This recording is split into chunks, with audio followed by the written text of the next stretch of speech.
بسم اللہ الرحمن الرحیم۔ حدیث نبوی صلی اللہ علیہ وآلہ وسلم ہے کہ رزق دروازے توڑ کر آئے گا۔ حضور اکرم صلی اللہ علیہ وآلہ وسلم کا ارشاد گرامی ہے، جو آدمی گھر میں داخل ہوتے وقت 3 باتوں کا اہتمام کرے گا، رزق اس کے دروازے توڑ کر آئے گا۔ یعنی گھر میں داخل ہوتے وقت السلام علیکم ورحمۃ اللہ کہے، ہوا سامنے کوئی موجود ہو یا نہ ہو۔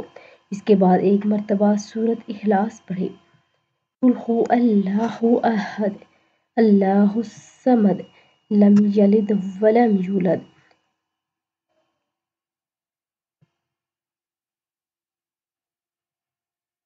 ولم یکن لہ کفوا احد۔ پھر مجھ سے ایک مرتبہ درود پاک بھیجے، صلی اللہ علی حبیبہ محمد وعلی آلہ واصحابہ وسلم۔ تو آپ سب بھی اس پر عمل کریں، اور اگر ویڈیو اچھی لگے تو لائک، شیئر اور سبسکرائب کر دیں۔ جزاک اللہ۔